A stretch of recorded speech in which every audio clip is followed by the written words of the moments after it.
Right, everyone, I think we can get started now. So hello, it's great to see so many people here today for the second of one of these roundtable discussion type things organised by Labour for the Constitution, addressing some of the fundamental issues facing our country's constitutional settlement. I'm Galton Cumming-Party, one of the co-founders of Labour for the Constitution, along with Richard Johnson and Gabriel Osborne.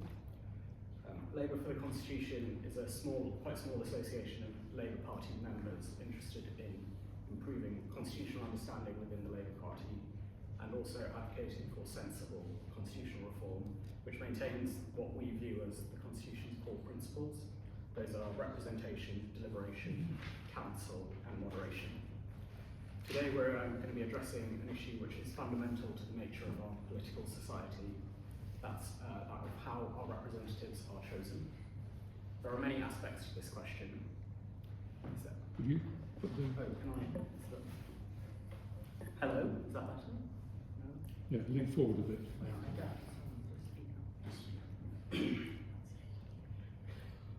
Today we are addressing a question, is that better? Thank you.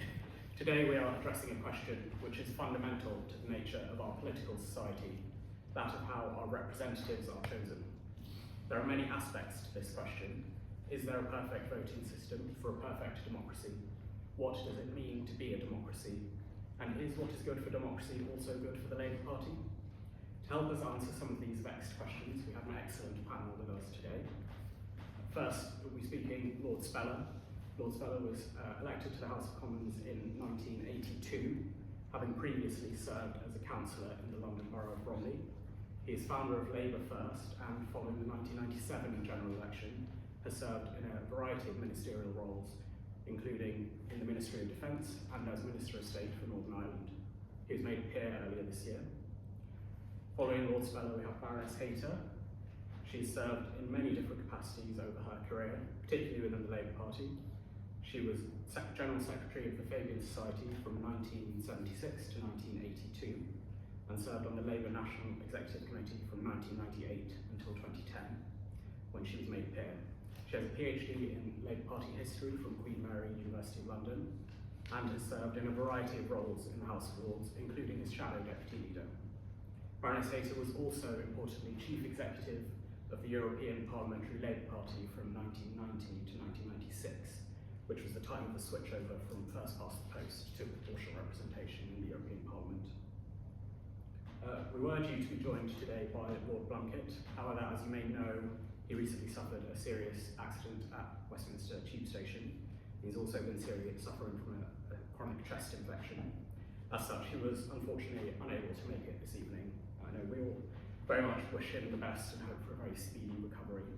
But in Lord Blunkett's place, Dr. Richard Johnson has very kindly agreed to step in.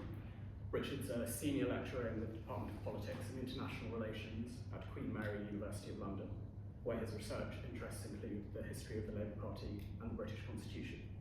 He's also co-editor of the book Sceptical Perspectives on the Changing Constitution of the United Kingdom, which examines with a sceptical eye the far-reaching changes made to our constitution in recent decades. Finally, but definitely not least, we have in the chair Gabriel Osborne. Gabriel was a student of history and political thought at the University of Cambridge. He's currently training as a solicitor. He's a co-founder of Labour for the Constitution, and his article, Accidental Populists, Labour's Turn to Direct Democracy, will soon appear in the Policy Exchange collection, Strengthening the Political Constitution, which happens to be edited by Richard. With that introduction done, I'll hand over to Gabriel and say thank you everyone again for coming. Thank you very much, Catherine. Well, I'll keep my role as short, simple, and brief as possible. We do have to just give you a heads up that both John and Diane will be actually needed to vote in the Lords tonight, so we may have to slightly change the order and running of the session, but we will definitely get everything done we want to do. So, in the interest of time, John, please. Well, thank you very much, and the pleasure to be here. Firstly, I want to address, before we get down to the mechanics, some of the broader issues. And that is that there's a huge amount of commentary at the moment about alienation from politics, detachment from politics, and you see that with the Trump election and what's promoting some of that surge. But quite fascinatingly, Actually, in congressional elections, where it is the case that the Republicans have taken control of the Senate, but only 3 seats have moved in the Senate. In the House of Representatives, only, which is a larger body than the Senate, 435, there's been only a net shift of 4 in the Senate. So we get that paradox that has run along for a very long time, that in the United States, people hate Washington, despise politics, but quite like their local representatives. Now you could argue that some of that's because of the self-selecting way in which people are moving around, so some seats are becoming more deeply Democrat and some seats are becoming more deeply Republican. But that would be true in the general elections. What's interesting is, in spite of all the brouhaha, there's very limited movement in the primaries as well. That there is a degree of inertia that if members of parliament, congressmen and others are actually performing, then they tend to get re-elected. Ours is slightly different because often the campaign is much more on a national basis. But what I think it reinforces is that for many people, one of the reasons why they feel detached is because politics is something that's done in London, done in Washington, but they actually feel attachment to, deep attachment, which people often misunderstand, to their local area. And you don't get that with proportional representation.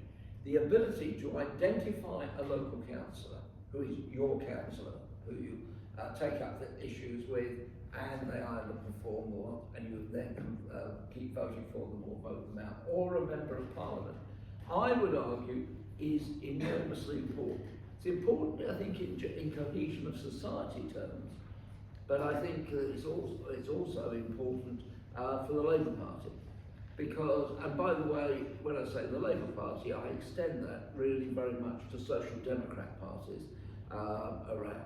In other words, Labour has traditionally performed well. Look what happened in Scotland when they changed the voting system, when they moved it towards multi-member wards on a proportional basis, and Labour organisation for a couple of decades collapsed in Scotland as a consequence.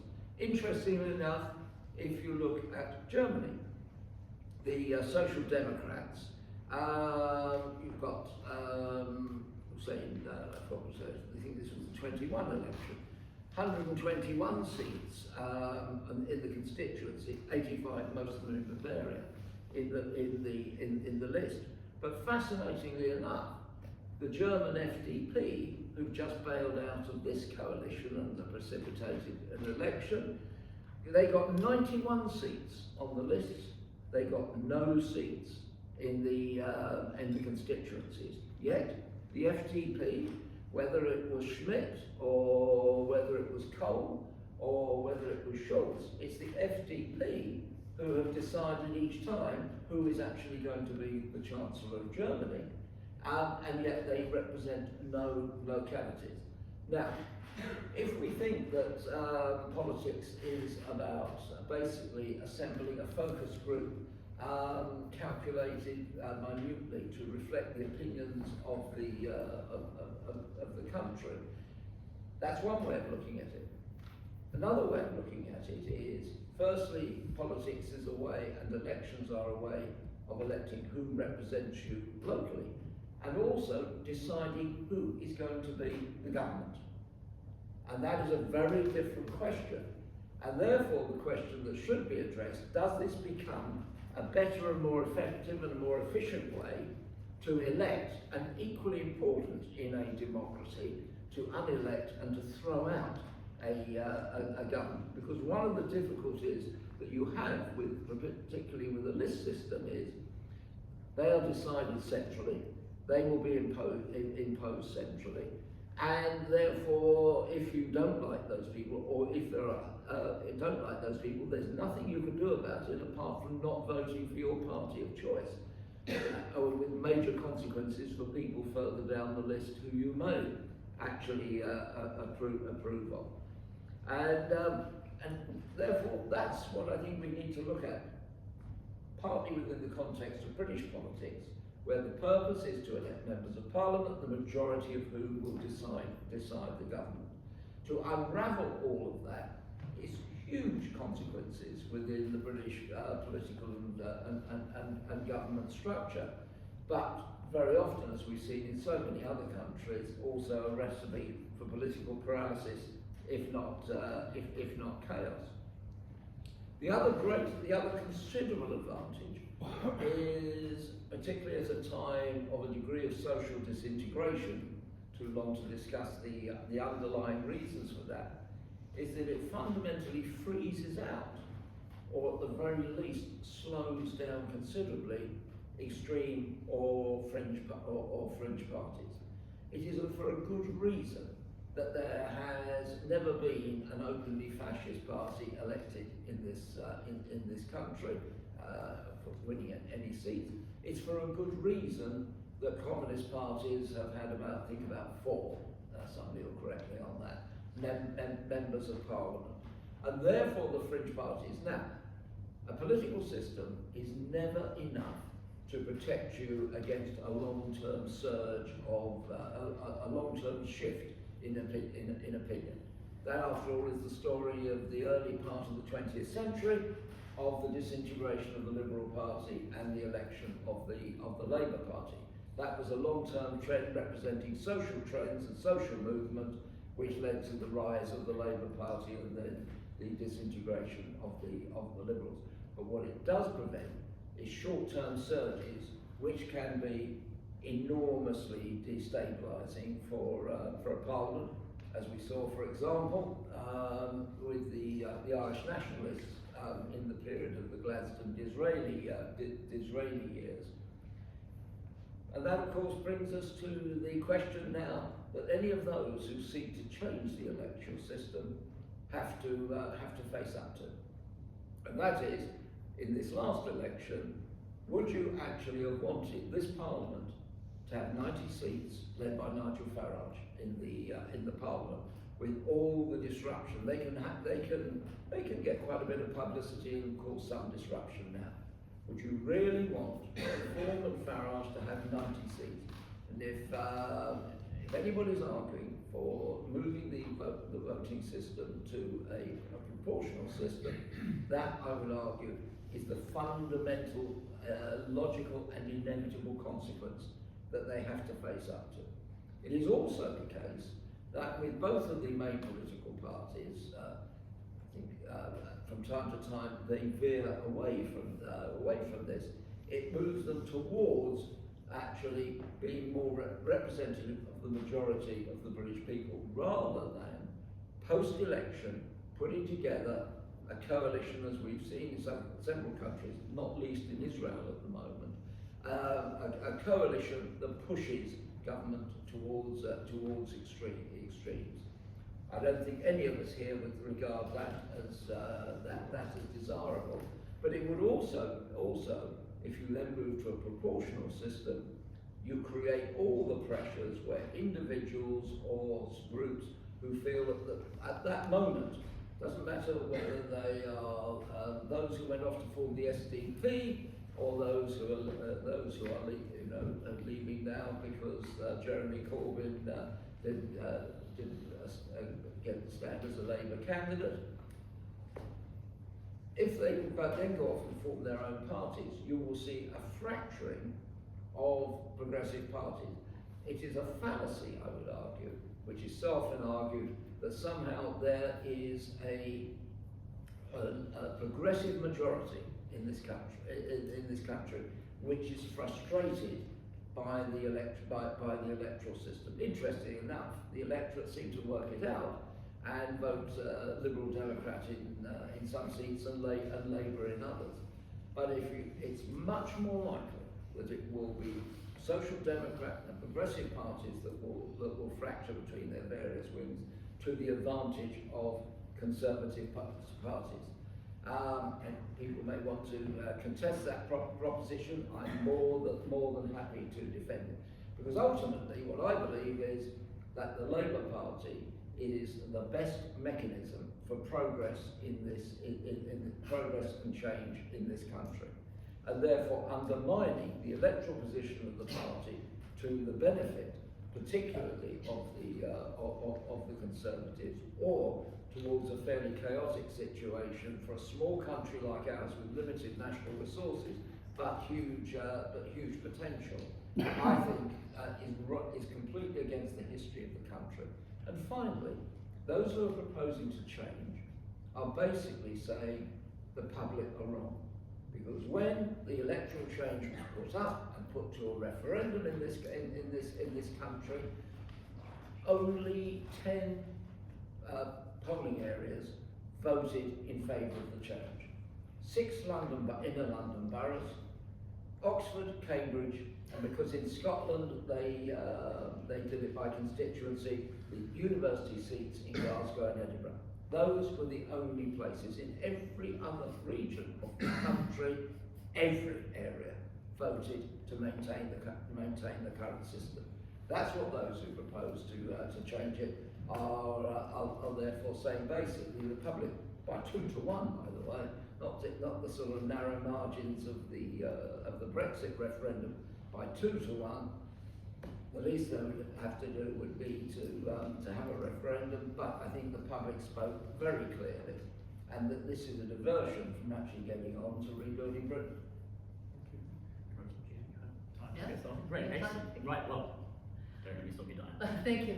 Some of the points, I'm afraid, of course, are going to be not exactly repeats of John's, but you'll not be surprised that those of us who believe in first past the post will have echoes. That was a nice word.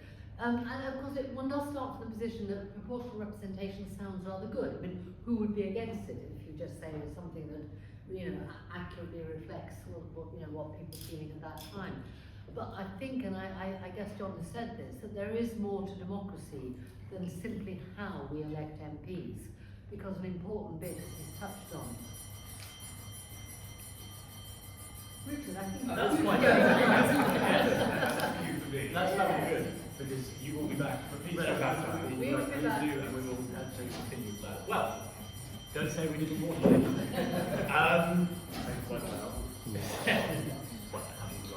No, well, if you're ready. I'm ready then, please. Richard Johnson, ready? You have stand in. Yes. Okay. So there are 2 questions that we're being asked to consider tonight.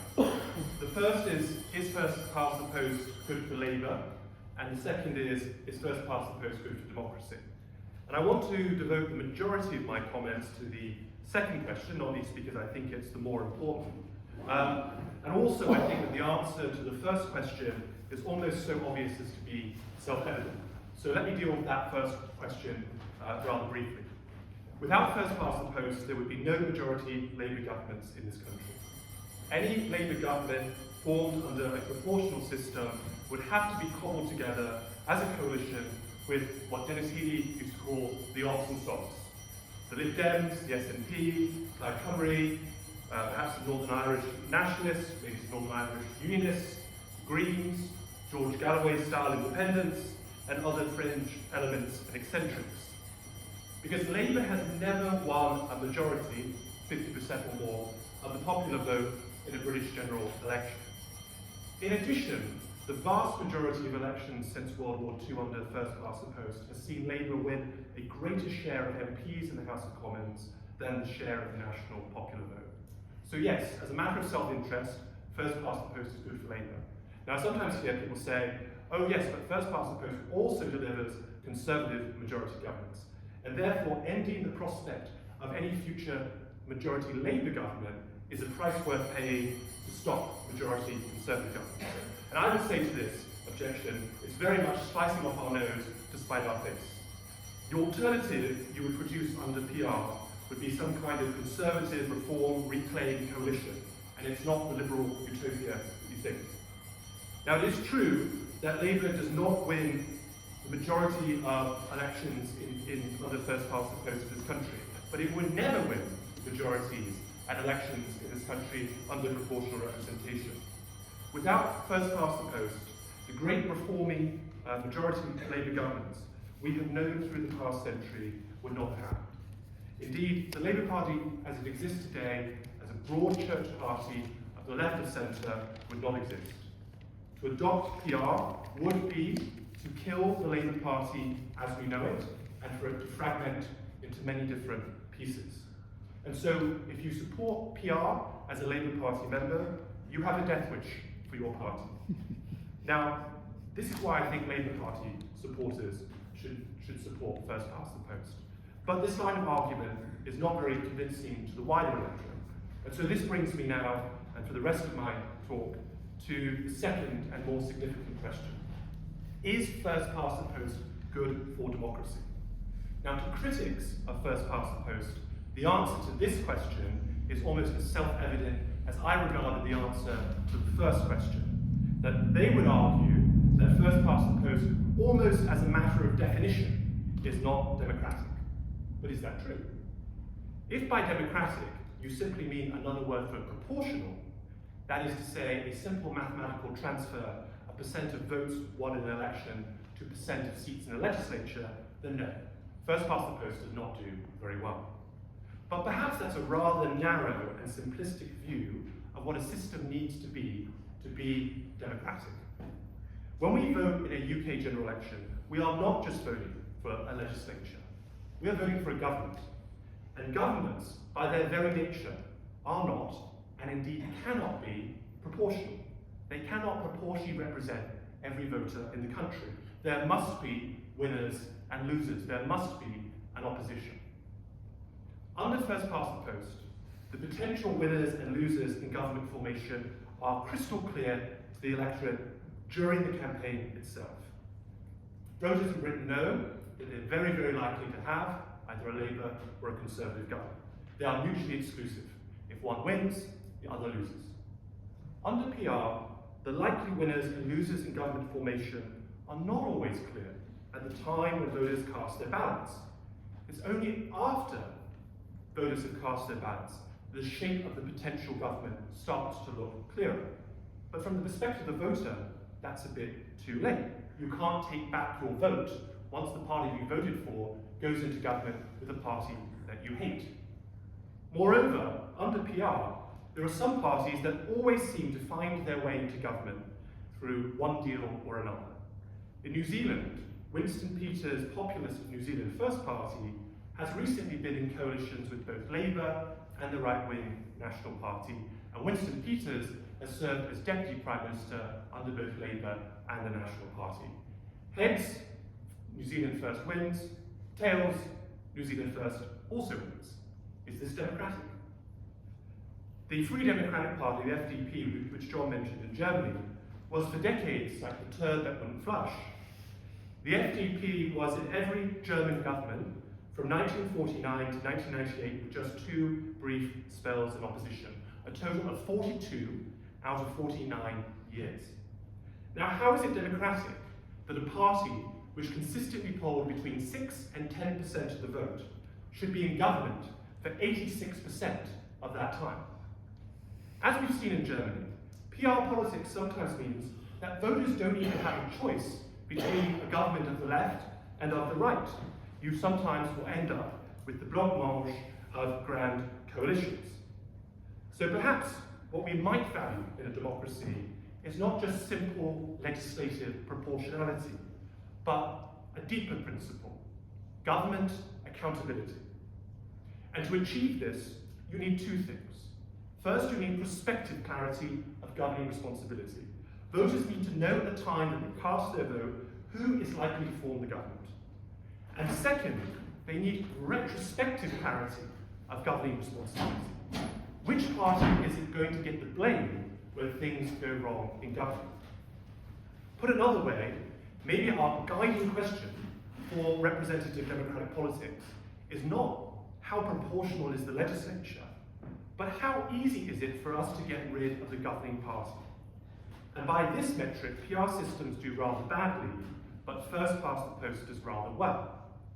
Now, in my remaining time, I'd like to address 3 features of PR systems and 3 features. Could I just intervene? Yes. Because we're going to have another vote not too long. So if you wanted to bring that up. I would let him finish. Okay. Okay. And then we'll go and vote again. And then I'll come Okay, back to this. all right. Yeah. This is it. We're Absolutely. moving feature. It's called democracy. Exactly. Non-elected. Well, I love it. and 3 features of first past the post. So first I want to address 3 key weaknesses of PR systems. First, PR systems make coalition government the norm rather than the exception. Benjamin Disraeli famously said, England does not love coalitions. But why might that be? Well, I think there are some rather good democratic reasons. Under PR systems, governments are usually formed through post-election coalition agreements. These agreements fundamentally remove the public from the choice of choosing the government and transfer that choice to political elites. These coalition agreements are defined by trade-offs, stitch-ups, and backroom deals. No member of the public gets to vote on the coalition agreement, which is the programme of government. PR encourages a more transactional form of politics, defined by post-election horse trading. Which party will get this ministry? Politics is less a battle of ideas than a battle of the ministerial limousines. Now, this arrangement severely limits the ability of the mainstream political parties to deliver on their manifesto promises. Under PR systems, manifestos are written as bargaining chips, anticipating post-election negotiations rather than realistic plans for government. This encourages politicians in the campaign to make wilder and wilder promises with little expectation of having to deliver on them, with the expectation that they'll have to trade them off or water them down when they go into coalition. Now, while it's true, of course, that under first past the post, politicians do bring manifesto promises, there is a high political cost for doing so. Just ask the Lib Dems after tuition fees. Under PR, this taboo goes away. Breaking manifesto promises becomes a way of life, a normal part of how politics functions. And I think this is terrible for trust in politics. Voters really would have little reason to believe what politicians say at an election, because they will expect them to be frittered away in coalition negotiations. And that does not feel very democratic to me. Second, PR gives minor parties a disproportionate say over government policy. Although PR delivers proportional results in the legislature, as I mentioned before, the executive cannot be proportional. Under coalition governments cobbled together under PR, minor parties with as little as 5 or 10% of the vote can exercise 100% control over the survival of the government, as the FDP has just shown in Germany. And this leads to a kind of political hostage taking, in which the mainstream parties have to make possibly very unpopular policy concessions to fringe parties to ensure that they don't pull the plug on the government. Think of the £1 billion concession that Theresa May had to make to the DUP after she lost her majority in 2017. Now, this is an exception in our political system. These kind of political payoffs or deals to introduce unpopular or niche policies would become the norm after every election under a PR system. And third, PR produces a more fragmented, inward-looking form of politics. Under PR, parties not only can win seats in Parliament under a tiny fraction of the vote, and that happens under our system as well, but unlike under our system, they are much more likely to have a chance at being in government, even though very few people voted for them. And this means that parties have less incentive to try to grow out their support than under first past the post. People may be unhappy, maybe not everyone in the room, but some people may be unhappy that Labour is governing the country on 34% of the vote. But under PR, parties with tiny fractions of the vote would be regularly in government as ministers, championing pet projects and ideas that very few people voted for. Finally, I want to turn to 3 key strengths that I see of the first past the post system. The first is the constituency link.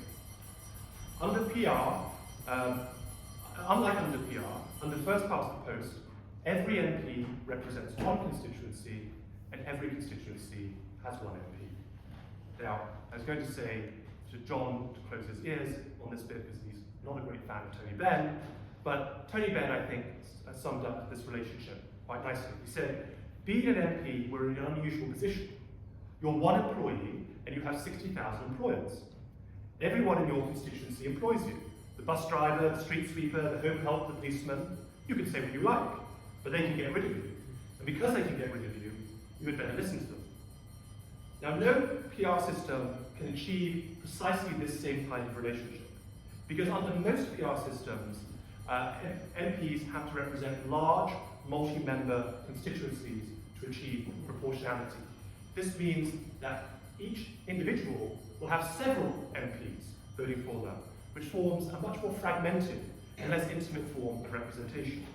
Now, some people might say, aha, but there are PR systems where there's the constituency and the list vote. But this is not a desirable arrangement either. First of all, it creates two tiers of MPs, which is a basic unfairness. MPs without proper constituencies of their own get the same pay as MPs who have much more work to do because they have much heavier casework loads. But it goes deeper than that. Last year I was at a constitution conference in New Zealand and I spoke to an eminent academic and lawyer there about when New Zealand introduced PR, this alternative member system in New Zealand in the 1990s. It was thought at the time that the front bench would get the list seats to free them up for ministerial casework so they wouldn't have the burdensome distractions of constituents and constituency casework and surgeries. But I think it's a good thing in our system that every MP, from the lowliest backbencher to the Prime Minister, has to be rooted in a particular constituency and is ultimately accountable to them. And as my contact in New Zealand explained, it didn't quite work out as people expected there. And we've seen this also in places like Germany and Scotland, which use the alternative member system. The party lists become places to put the weakest MPs, the ones who aren't good enough to get elected at the constituency level. Sometimes, even in the same election, a candidate who fails to win a constituency seat will nonetheless still remain in Parliament or get into Parliament because they're put on the list as well. Is that very democratic? Secondly, first past the post makes majority government the norm, not the exception. And this means that one party actually gets the opportunity to govern and to put its manifesto in place. And the manifesto is a very special document in British politics. Sure, not everyone sits down and reads them. Journalists certainly do, and if there are some clangers in the manifesto, the public certainly hear about them. You just have to ask Theresa May with her social care reforms. Now, thanks to the Salisbury Convention, which says that the House of Lords will not vote down manifesto promises, manifestos also have a constitutional relevance as well. Now, once in office, the public expect the majority party to implement the manifesto promises, and if they don't, and they may have reasons not to, but they better have good reasons that they can explain to the electorate why not. Because under first past the post, unlike under PR, there is no other party to blame. There is nowhere to hide. There is sharp clarity of responsibility for manifesto delivery. I was speaking recently to an Israeli academic who had a begrudging admiration for the British electoral system. Although she is on the left and detested Benjamin Netanyahu, she said to me, I wish it were possible in our system for Likud, Netanyahu's party, to win a majority, even just once. Because Likud would be able to pass their policies, the public could see how disastrous they were, they would get the blame for the policy failure, and the public could get rid of them all. Under our system, Likud always can blame problems on other parties in the coalition, and it can find a way to stay in power by making deals with opposition parties in the Knesset. We really struggle to get them out of government, and they don't get to be held to account properly for their policies. Third, and this brings me to the final strength of first past the post, the ease of removing unpopular governments. First past the post can be very generous to a winning party in terms of seat share, but it can also be very punishing to the losing party. Under first past the post, it tends to be easier to sweep out the incumbent government. And so with this point, I cycle back to the question under discussion. Is first past the post good for democracy? If by democracy you simply mean a synonym for proportionality, a mathematical equation of percent of votes to percent of seats in the legislature, then no, it doesn't do very well. But if by democracy you mean accountability, the public's ability to see before they vote the policy program of the prospective government, to make an informed choice about the policy programmes of the prospective government when they vote, and to remove unpopular governments at ease when they have problems with how they governed, then yes, first past the post does really rather well. And so for these reasons, I would say that first past the post is not just good for Labour, but is also good for democracy. Thank you very much. Now, as you will have noticed, I came back briefly, but they will be back soon. I suspect, thank you very much for that, that was very comprehensive. And I'm now not going to say what I was going to say. I stole perfectly, Diane. So without further ado, when you're ready, Diane, please. Thank you. I'm really sorry because I'm now probably going to repeat what Richard said, because everything you said before while I was here was really good and I agree with. Echoes and variations. Is that right? Fine, again. Okay. Have your own, don't do yourself down. Have your own. So I think, anyway, I've made some points to begin with, which is about that democracy being about getting rid of governments, which John said, and which may well have done. But it's also, and therefore you need a system that is going to get rid of the government, but also a system that has at its heart a robust opposition. I think another seminar sometime might be about the role of opposition. As Richard's book does unfortunately spell out, Labour knows rather a lot about opposition because we're mostly there.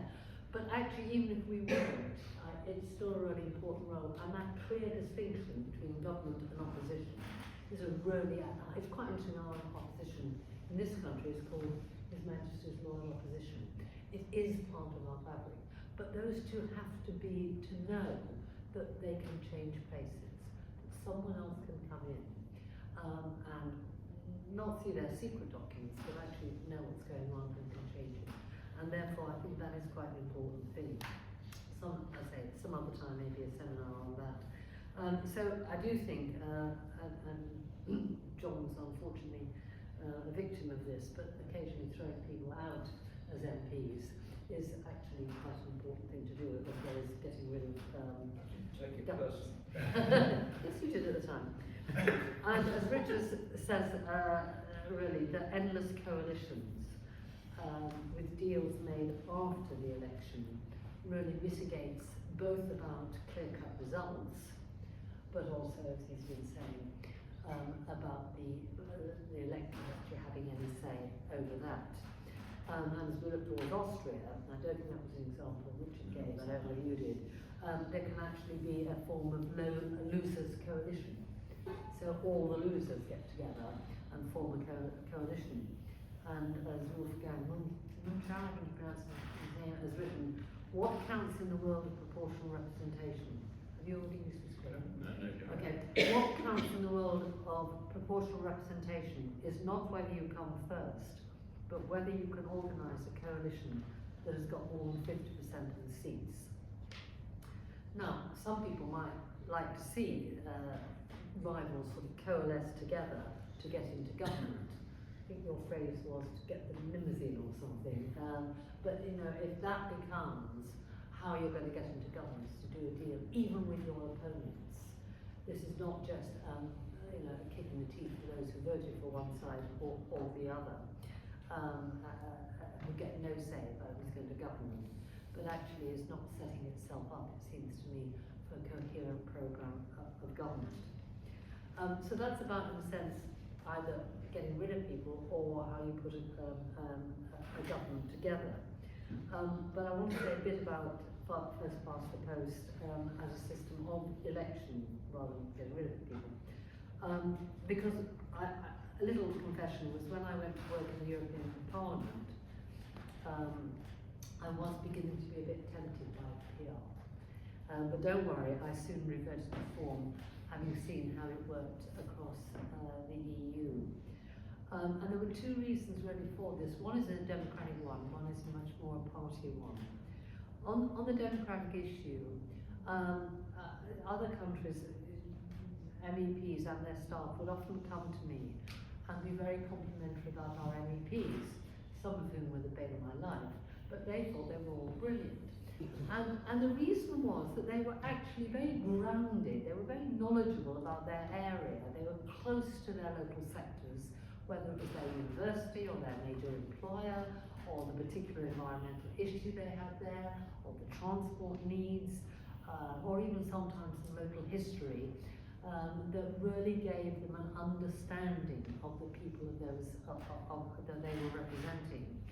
And they were able to both raise issues of that sort from their own area, but also could see the legislation that was going through the European Parliament in much more practical ways about how it would affect their area.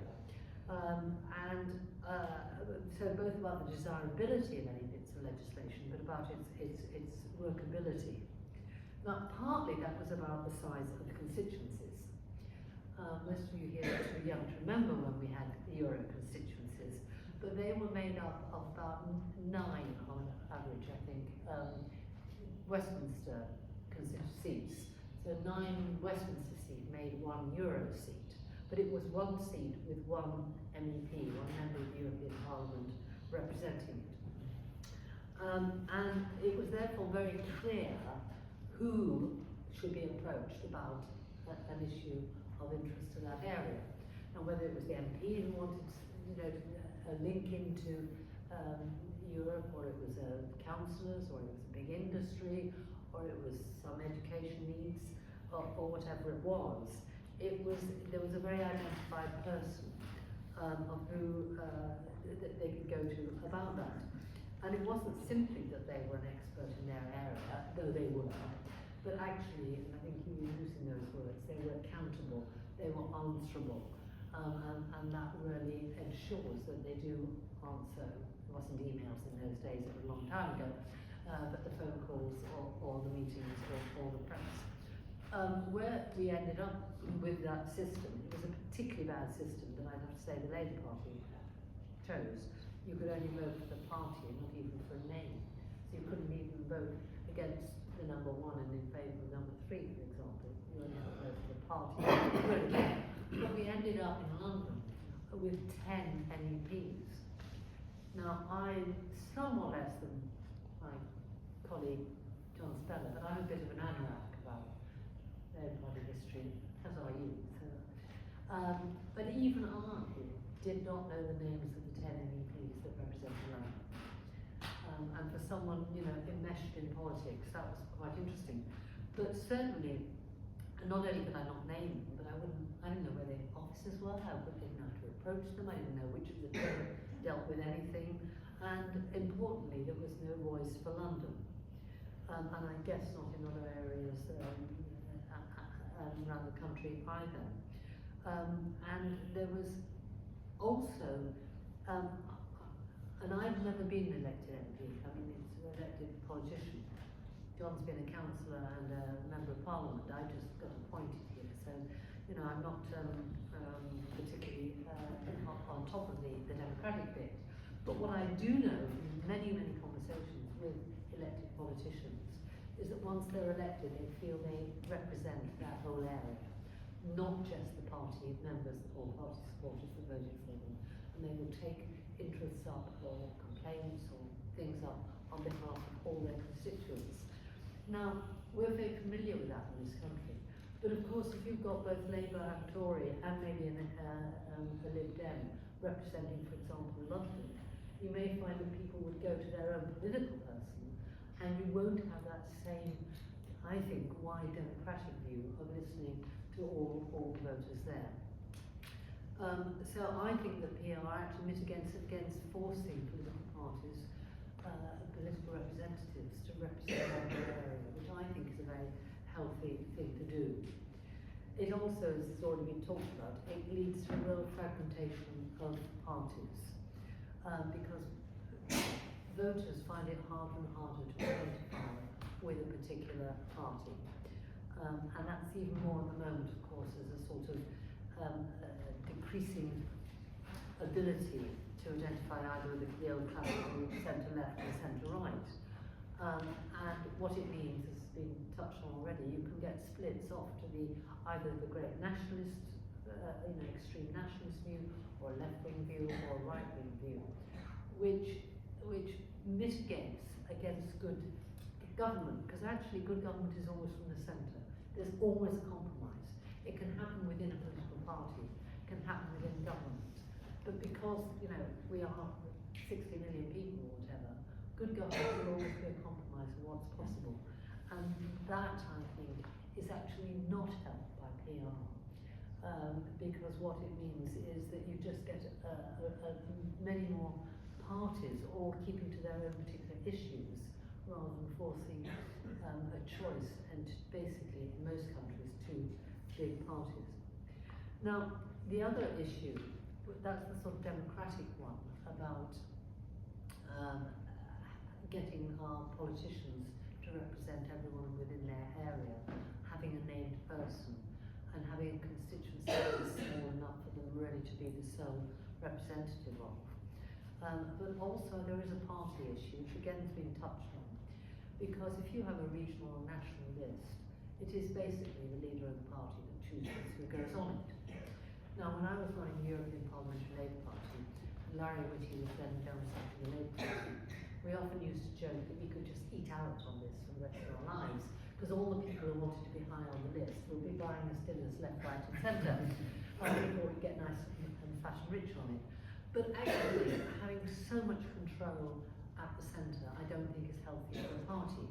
When I worked in the European Parliament, I remember, particularly I remember the Spanish, we'd be at a meeting like this of all the socialist MEPs, and we would actually have to stop and be flown back to Madrid to find out how the Spanish MEPs could vote. And this is from someone who wasn't even in the European Parliament, who hadn't understood the negotiations, who hadn't been on top of the issue, who didn't know how much give and take there'd been, but we'd phone back to Madrid to decide how they would vote. So I don't think that's very good for how political parties should function. I think it also gives the centre too much power, which makes it like John Speller probably highly approves of the centre having power, but actually it's not. I think that we will only get good members of Parliament or European Parliament or a council if actually they have some say and they can turn around to their party and say boo, they can say I'm not voting for this, it's a local issue or conscience issue, and that stops happening. If you know in the next election the leader is not going to put you back on the list. So, basically, in case you haven't gathered, I'm rather in favour of first past the post. I think we should keep it, and I think it's produced strong government, and when the strong government is no longer popular, first past the post enables us to get rid of it. Thank you very much, Diane.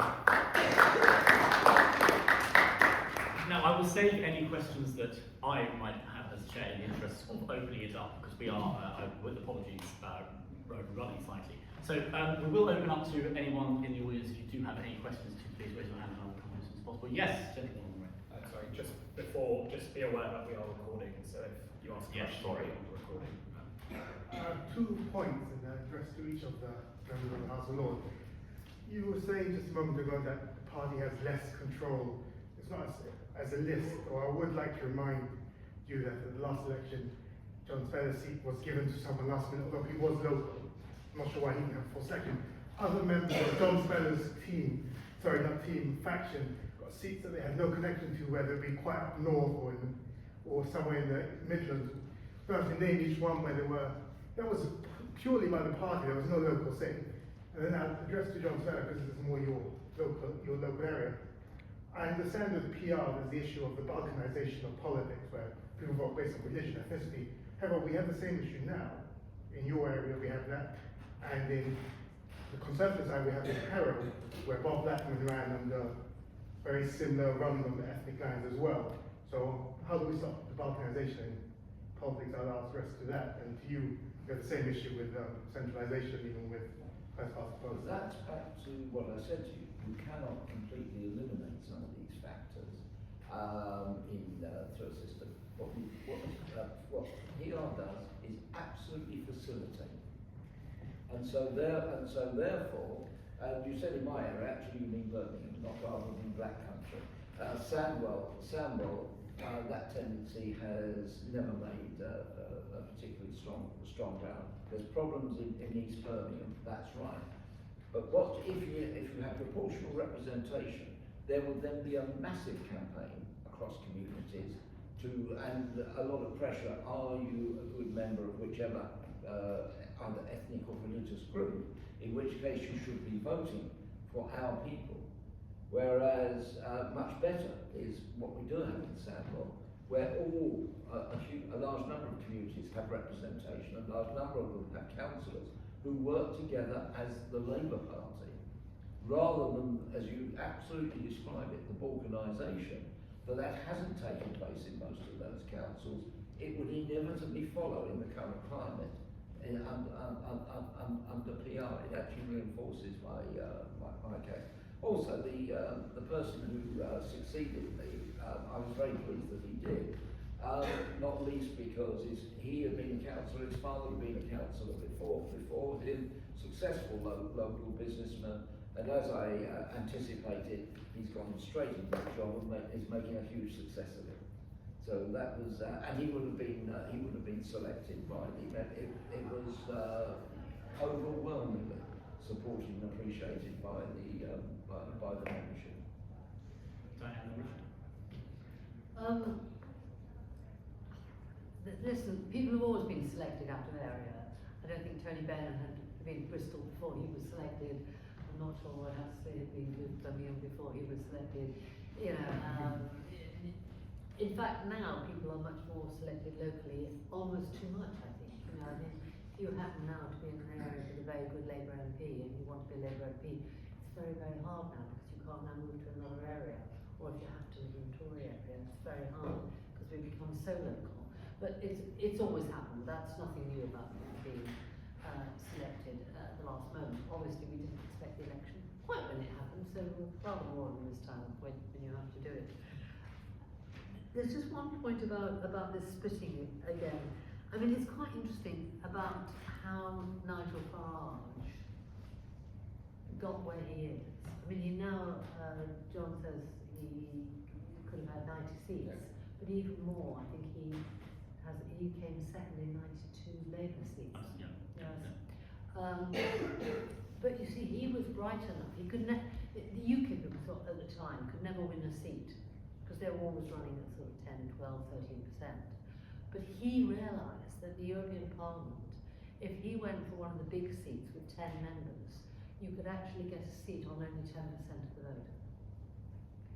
And he got into the European Parliament, and then he became the longest serving MEP, British MEP. And he got there because he could get 10%. That's all he got, but because there were 10 people, 10 on the list. And that gave him money, a voice, a position, you know, getting on television, on which he built what we now see. And you know, there will be some who say that's wonderful. That's how breakaway parties can happen, and that's really good, and that's the case with PR. For those of us who think that democracy isn't quite like that basically we need strong parties, because the way our government works is only to have an election every 5 years, and therefore it needs to be very clear what you're electing at that point. And this development of fringe parties is not good. And indeed, as you say, strong government, strong party system does not mean an inflexible party system. As Richard always points out, parties themselves are coalitions because politics is always about coalitions, so those can still change a lot.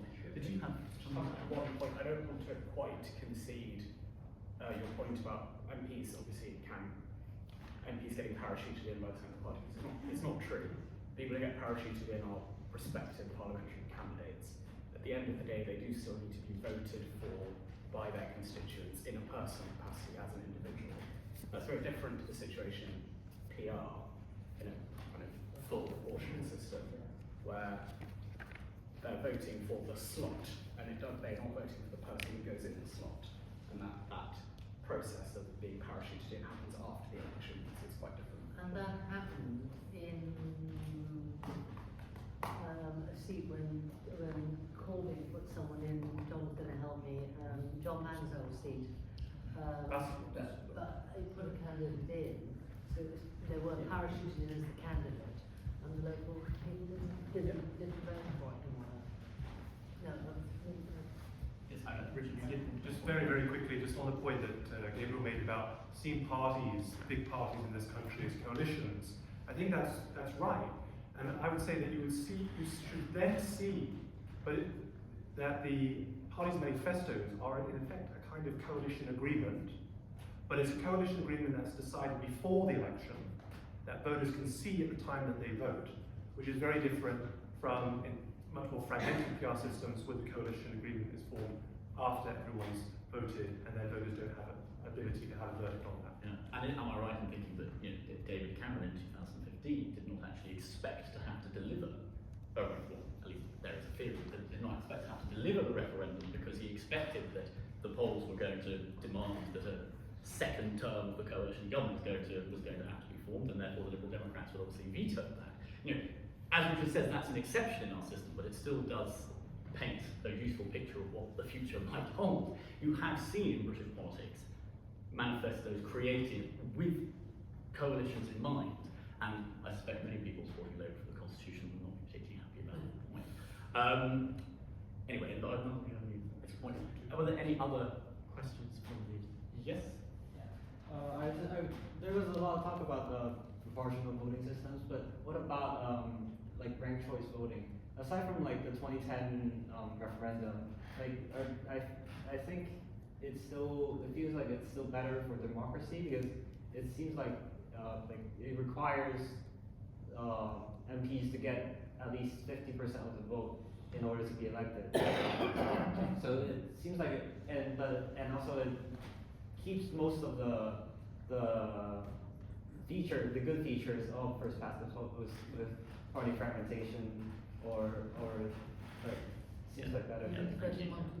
Yes, yes. So I think that's a very important point that, of course, we focused tonight very much on the contrast between first past post and proportional systems, but not all alternative electoral systems are proportionate. So I think it's very useful to. No, but there's a really important point here. Yeah. That those who are the campaigners for PR merely see the alternative vote, which, by the way, I have always not been hostile to, but they've always seen it only as a stepping stone to a proportional system, only as a way of breaking up first past the post.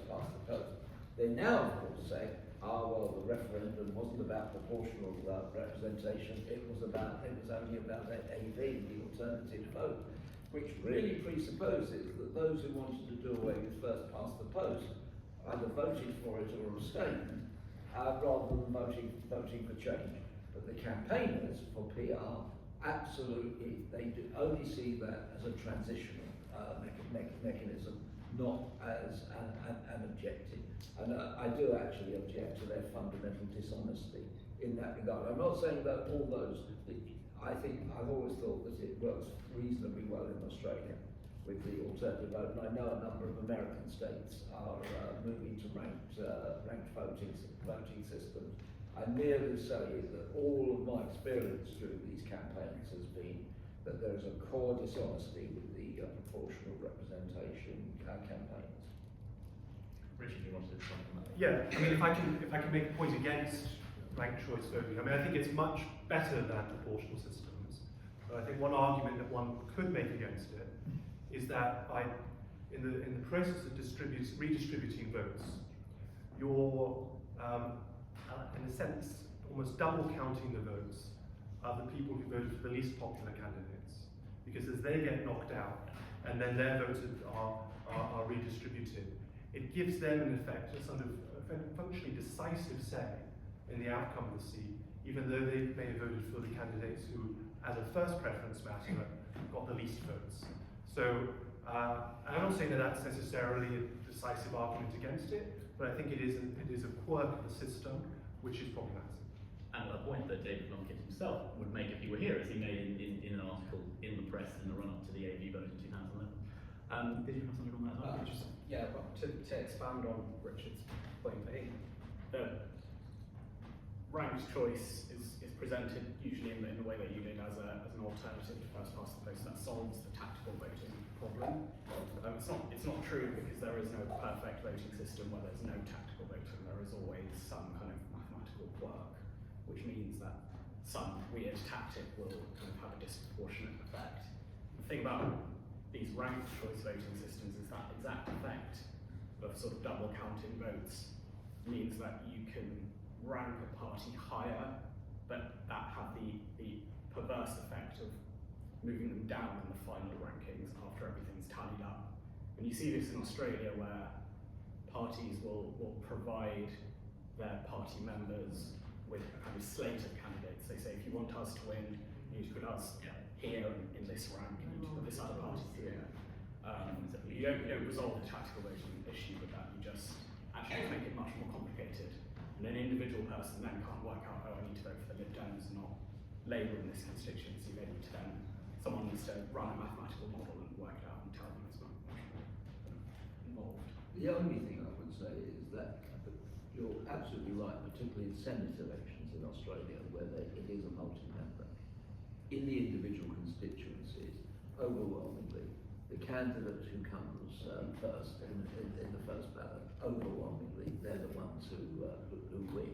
So you do have to really wonder, for the sake of a few seats, whether it's worth doing this very complicated counting system in order to do it. As I said, I'm not 100% hostile to it.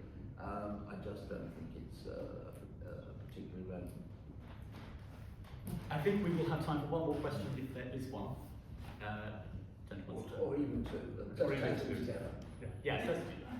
Yes, well, so, and then we'll come Yeah.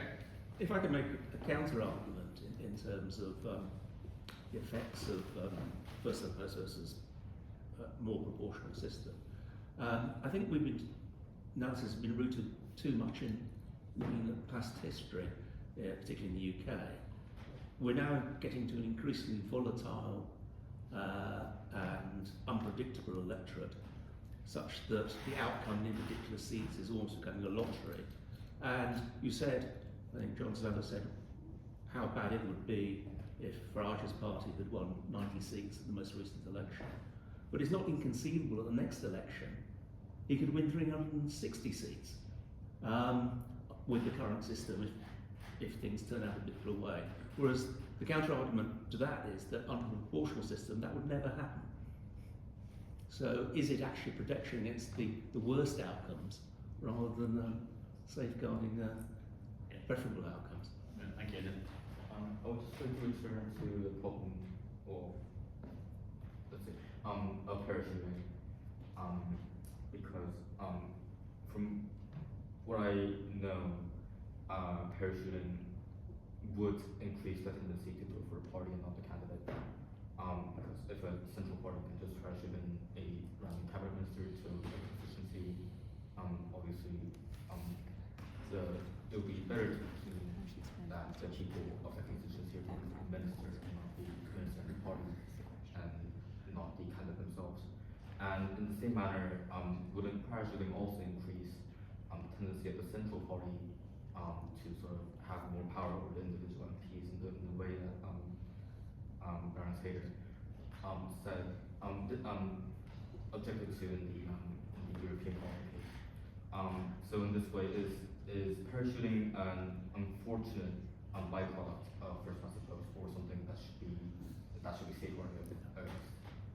Richard, we'll go to you first. Yes, okay, so on this question about Farage, so I think the two scenarios that I would think about here is under a PR system, if you had Reform winning consistently a large chunk of seats in Parliament, and we had hung parliaments, then this leads to what I was referring to in my talk about kind of governing by hostage taking, where Reform can say to the Conservative parties, you have to give us this, and if you don't give us this, we pull the plug on the government. Now, the alternative, in one respect, is more dramatic, which is that in the scenario that's been outlined, effectively that would mean Reform has killed off the Conservative Party and becomes the right of centre party in Britain, which is not inconceivable under first past the post. That's of course what happened with Labour, in effect, putting the Liberals into a permanent small party position 100 years ago. But what it does mean then is that that reform has to become a party of government and has to take full accountability for its governing decisions. Now, on the other scenario, reform can be in government many, many times after many, many elections, and it can get that policy concession, but it doesn't have to face that kind of direct accountability for the mess-ups of government in a way in which if you did have, God help us, a reform government, it goes back to the point I made about the colleague from Israel, where she was on the left, but she said, I'd just like Likud to get in once as a majority, so they can be fully exposed, fully held to account, and fully gotten rid of. And I think that, I'm certainly not wishing reform to do well at the next election, but there would be hope of basically exposing them and holding them to account under that arrangement. Yes, I mean actually Ben Gurion twice had called referendums to try and get rid of the Israeli system because he understood the fundamental flaws. Taking your point, I said in my contribution, nothing can actually protect you against a revolution.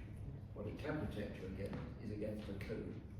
And therefore the ability to get 90 seats, which basically is a wrecking minority in a parliament, that's it. What I would also argue is, if they were going to win that number of seats under first past the post, there would have to be a major shift in the electorate to achieve that. What PR enables you to avoid, which is one of the reasons why at that stage Tony Blair was very much against it, now he's more equivocal, I accept. But at that stage he said, our voting system means you have to actually take into account what the majority want in the country. PR enables you to self-indulge because you still get a slice of the political action.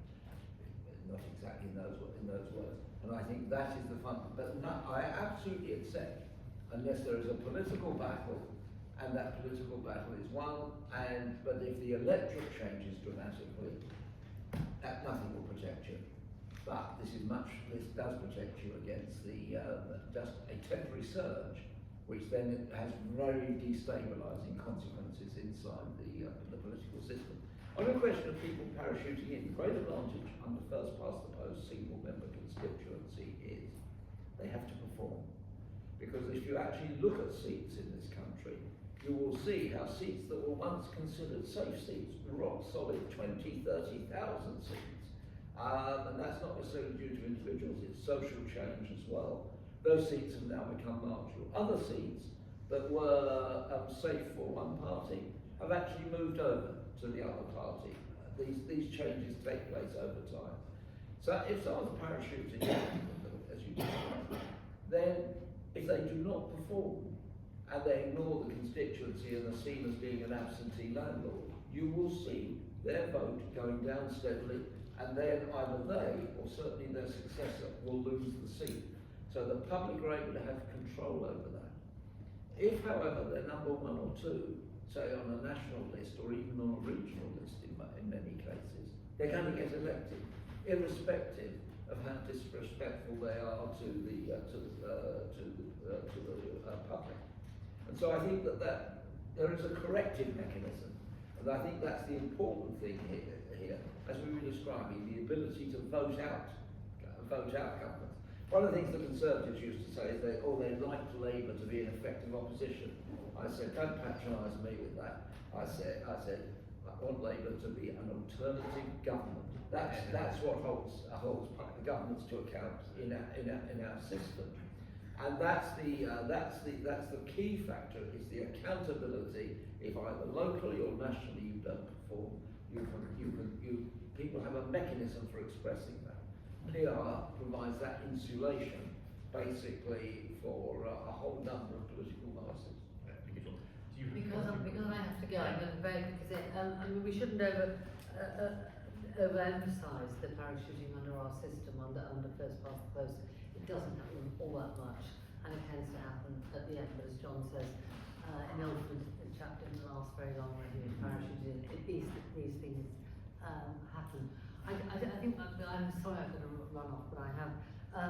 The one thing I would say about this is that we've now got rid of what the coalition did, which is was to end the ability of the Prime Minister to call an election.